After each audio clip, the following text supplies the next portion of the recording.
안녕하십니까. 샬롬 한의원 강주봉 원장입니다. 오늘은 한의학도를 위한 세 번째 강의입니다. 환기에 대해서 말씀드리도록 하겠습니다. 환기는 그 보익제 중에서 가장 유명하고 또 많이 사용되는 약물 중의 하나입니다. 환기는 상한론에서도 방기환기탕이나 방기복령탕 등 그리고 계지가 환기탕 등에서 사용되었고, 후세 처방에서는 보익제, 보약으로서 많이 사용되고 있습니다. 상한론에서는 환기가 주로 이수, 부종을 다스리는 약으로 쓰였는데, 후세 처방에서는 보익제, 기력을 돕는 약으로 널리 사용되고 있습니다. 환기가 들어가 있는 가장 유명한 처방은 보중이기탕입니다. 보중이기탕은 통치방으로 많이 쓰이는 처방입니다. 통치방이라고 하는 것은 그 처방 하나 가지고 거의 모든 질병 또 혹은 많은 질병들을 치료해낼 수 있는 그런 처방이다라는 뜻으로 통치방이라는 이름이 붙어 있습니다. 따라서 그 보중이탕은 가감을 어떻게 하느냐, 어떤 약물도 추가하느냐에 따라서 폭넓게 다양하게 넓은 질병에 사용됩니다. 보중이탕을 사용할 수 있는 세 가지 포인트가 널리 알려져 있는데, 첫째는 언어 무력 혹은 언어 미약, 말하는 소리가 나지막하고 작게 말하는 사람, 말을 강하게 이렇게 힘있게 말을 하지 않고 나지막하게 작은 소리로 말을 하는 것, 이것도 환기를 쓰는 표준 중에 하나입니다. 두 번째는 사지무력, 팔다리에 무기력해서 그 물건을 들어 올리고 내리고 하는 것을 귀찮아하거나 싫어하고 몸을 움직이기 싫어하는 것, 이것도 환기의 를 쓰는 포인트 중에 하나입니다. 또 한 가지는 안세무력, 그래서 눈빛이 힘이 없는 것. 그래서 이 세 가지를 보중이탕 쓰는 중요한 그 포인트로 사용되고 있습니다.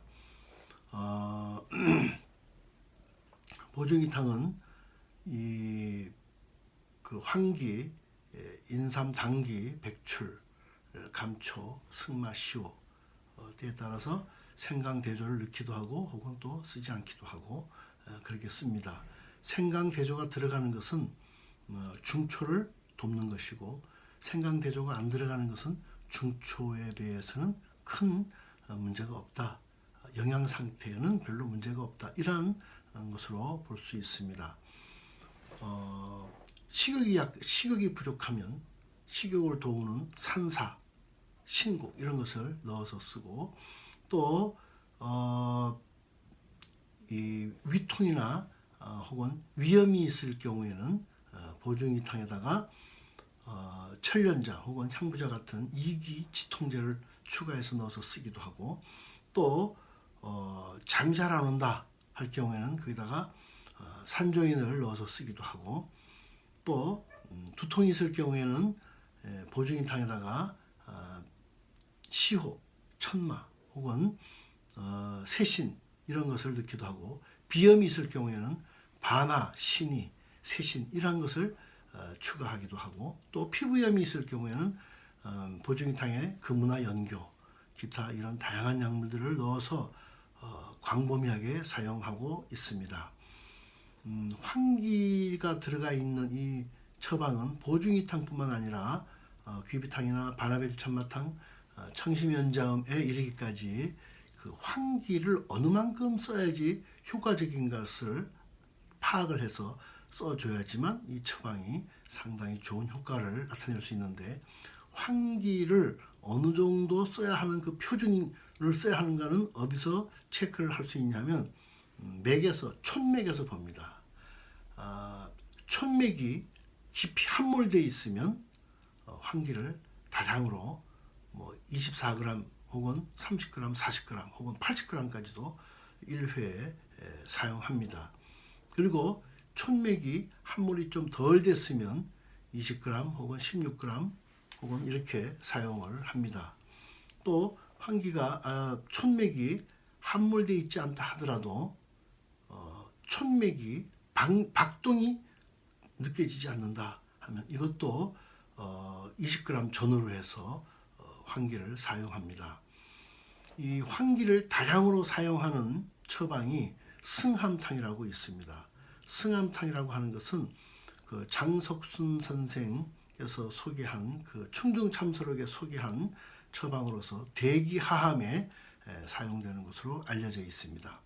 대기하함이라고 하는 것은 그 보중이탕 혹은 환기 들어가는 약물들을 사용할 때 그 중기가 어느 정도 가라앉아 있느냐, 약하냐 이것을 말하는 표현인데 대기하함은 중기 부족보다도 더 심한 경우, 즉 환기를 20g 혹은 24g 그 이상 사용해야 할 경우를 대기하함이라고 칭합니다. 이 촌맥의 그 상태에 따라서 환기를 사용하는 그런 것은 충중참서록에 상당히 잘 나와 있습니다. 그 보중이탕을 사용할 때 그 가감하는 약물들을 알아야 할 뿐만 아니라 환기의 양을 어느 정도 잡아줘야 할 것인가를 생각해 줘야 할 필요성이 있습니다. 보중이탕이 널리 사용되면서 그 다음에 특별히 조금 전에 말씀드린 그 세 가지 증상, 안세무력, 사지무력, 언어미약 이 세 가지 포인트 이외에 특별히 현운, 어지러움, 참을미 혹은 또 오심, 미식미식한 것 그리고 심하 복부를 손으로 이렇게 만졌을 경우 가볍게 눌렀을 때 꿀렁꿀렁하고 물소리가 난다든지 하게 되면 이것은 반하의증인데 보중이탕에 혹은 환기 처방에 반하가 들어가 있는 유명한 처방이 바로 반하백출 참마탕입니다. 반하백출 참마탕은 특히 현운이 심할 경우, 어지러움이 심할 경우 요새 널리 알려져 있는 그 이석증이라고 하는 것도 반하백출 참마탕의 정증입니다. 사람들은 이석증이라고 하는 것이 반드시 뭐 이렇게 고개를 흔들거나 그런 방법을 해서 돌이 그 정확한 위치에 귀 안에 그 세반고리관 안에 정확하게 들어가야지 된다라고 생각을 하지만 이 이석증이라고 하는 것도 그 달팽이관 그 근방에 온도가 내려감으로 인해서 그 부분에 이 달팽이관 안에 있는 그 석고에 침전물이 많이 생김으로 인해서 생긴다고 파악을 할 수 있고 이 반하백출 참마탕을 씀으로 인해서 심장 박동력을 환기로서 강화시키고 호흡을 개선시켜 가지고 이 귀 쪽 그 달팽이관 그 근방 쪽으로 혈액의 공급량을 많이 공급을 해주고 따뜻하게 하게 해서 그 부분이 따뜻해지면서 이 침전물이 다시 흡수될 수 있는 그러한 기전을 발휘하게 해줌으로 인해서 이석증을 치료할 수 있습니다. 그 달팽이관 안에 들어가 있는 그 액체는 거의 눈물방울보다 더 적은 용량에 들어있다고 합니다. 그 온도를 주위 온도 그 주위 그 귀 안쪽의 그 온도를 조절함으로 인해서 올려줌으로 인해서 이석증을 치료하는 그 처방이 바로 반하백출 참마탕인 것입니다.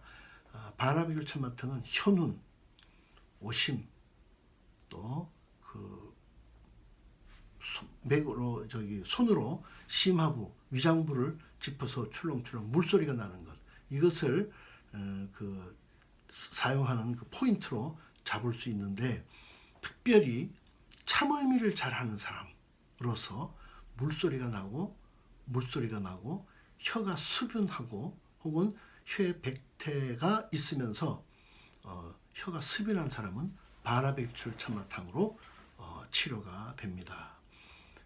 어지러움증에서는 바나베귤 천마탕과 함께 팔미주황탕의 어지러움증이 있는데 바나베귤 천마탕과 이 팔미주황탕의 그 어지러움을 이렇게 감별해야 할 필요성이 있습니다. 이것은 또 다음번 지황, 숙지황에 대해서 설명할 때 좀 더 자세하게 말씀드리도록 하겠습니다. 바나베귤 천마탕은 참을미, 즉 차훈이라 그러죠. 차훈. 그 다음에 현훈, 심한 현훈으로서의 이석증. 그리고 복부의 물소리에 쓰이는데요.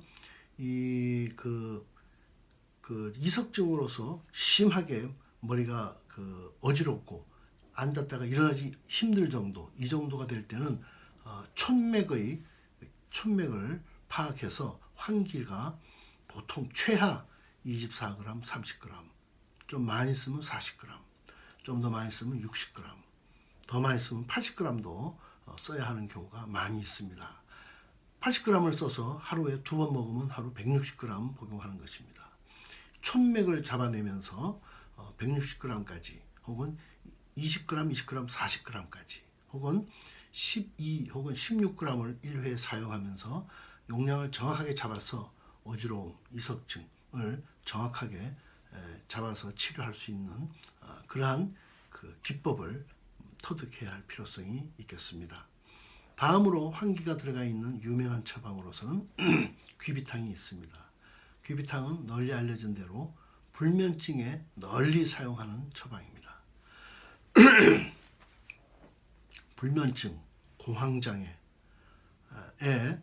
거의 주방이라고 해도 괜찮습니다.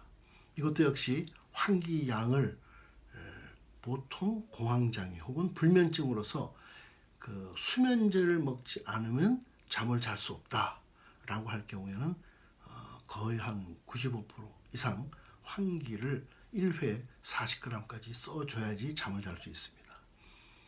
습관성이 있는 그 수면제 습관이 되어 있고 수면제를 안 먹으면 잠을 한 잠도 못 자는 사람들은 보통 1회에 80g 정도 써야 되는 경우가 상당히 많습니다. 귀비탕을 사용할 때 그 환기양과 함께 또 알아야 할 양이 있는데 그것은 숙지황입니다. 귀비탕은 보통 그 소민 처방 혹은 태음인 처방이라고 널리 알려져 있지만 사상인 감별 구분 없이 어느 체질이나 귀비탕은 잘 듣습니다. 소양인한테도 잘 듣습니다. 그런데 소양인으로서 제아함몰이 있거나 혹은 청맥이 약한 사람, 즉 몸에 음혈, 음액이 부족한 사람, 좀 더 그 현대적인 용어를 빌리자면 몸에 미네랄이 굉장히 부족한 사람, 이런 사람들한테는 귀비탕을 쓰면서 환기의 양을 40g 혹은 80g까지 조절하면서 숙주황을 넣어서 쓰는 경우가 많습니다. 혹은 육미주황탕과 합방해 쓰는 경우가 많습니다. 그래서 육미주황탕의 그 지황을 쓰면서 환기의 양을 맞춰서 서로 그 균형이 맞춰지게 해야 할 필요성이 있는 것입니다. 이 공황장애와 불면증이라고 하는 것은 심장의 파워가 약해서 뇌로 혈액을 충분히 공급하지 못하기 때문에 생기는 현상인 것입니다. 따라서 이 환기를 써서 심장에서 뇌로 혈액을 충분히 산소와 영양분을 충분히 올려 보내주면서 때에 따라서는 숙지황을 써서 혈액에 미네랄을 공급하고 혈액을 좀 진하게 만들어주는 그러한 방법을 사용하는 것입니다. 소양인에게 사용할 경우에는 환기가 들어있는 이 귀비탕에 숙지황을 함께 넣어서 사용하는 경우가 아주 많습니다. 이 숙지황과 원육이 섞이면 아주 그 감칠맛이 나는 그러한 맛이 있기 때문에 이 숙지황과 원육이 같이 들어가 있는 귀비탕, 우리는 보통 그것을 흑귀비탕이라고 하는데, 흑귀비탕은 소양인한테 뛰어난 처방일 뿐만 아니라 체질에 관계없이 소화력이 약하고 숙주양에 소화가 안 되는 소음인을 제외하고서는 이 태음인, 소양인에게 지황의 양을 조절해 가면서 흑귀비탕을 사용할 수 있고, 소음인인 경우에는 지황을 쓰지 않고 귀비탕만 가지고 쓸 수 있습니다. 특히 태양인인 경우에는 그 지황이 아니고 계제가 용골모래탕 혹은 자각과 용골모려 촉칠구역탕, 촉칠은 빼고 쓰고 보통 구역탕이라고 합니다. 구역탕을 합방을 해서 용골모래와 같이 써야 하는 그러한 경우도 있습니다. 이러한 상세한 것들은 맥진과 아울러서 진단해서 판단을 할 수 있겠습니다. 그 다음으로 환기가 들어가 있는 유명한 처방이 또 하나 있는데, 이것은 청심연자음입니다. 청심연자음은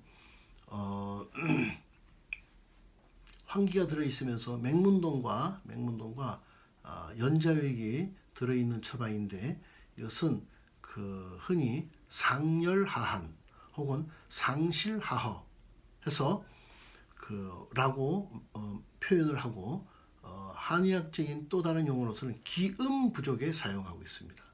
음 부족으로서 폐음이 부족한 상태에서 기력이 약하기 때문에 환기 혹은 인삼이 같이 들어가서 그 기음 부족을 치료해 주는데요. 이것은 폐에 진액을 공급하면서 맹문동으로서 폐에 진액을 공급해 주면서 환기로서 심장의 박동력을 강화시켜서 이 상열을 밑으로 내려주는 그런 방법인 것입니다. 이 청심연자음은 특히 남성의 전립선 질환의 명방입니다. 전립선 비대 혹은 소변 분리 혹은 또 급박뇨 혹은 빈뇨에 아주 효과가 탁월합니다. 뿐만 아니라 여성들의 급박뇨, 소변 빈뇨에도 뛰어난 효과가 있습니다. 그 소변 쪽에 급박뇨나 이런 것이 있다라고 하는 것은 하허입니다. 하허.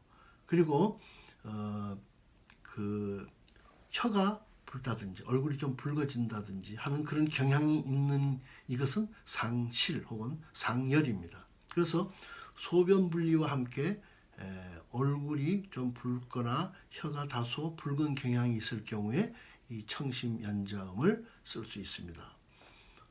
이때에도 환기양을 촌맥을 봐서 정확하게 파악을 해줘야 할 필요성이 있습니다. 청심연자음을 사용할 때에도 그 환기와 함께 때에 따라서는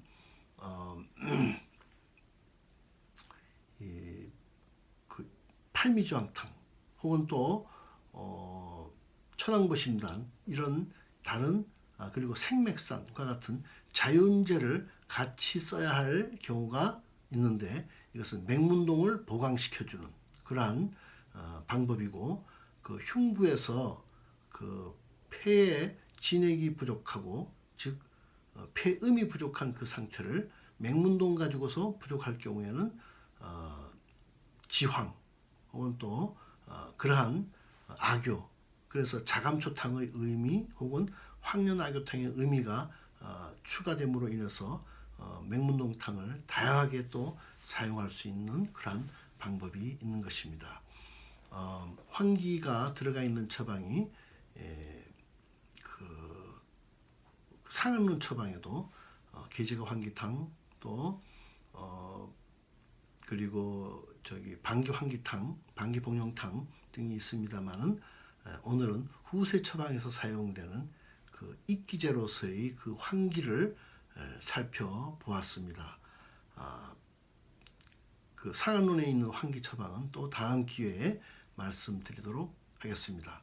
요 다음에는 다음번에는 지황에 관한 것으로서 말씀을 드리도록 하겠습니다. 감사합니다.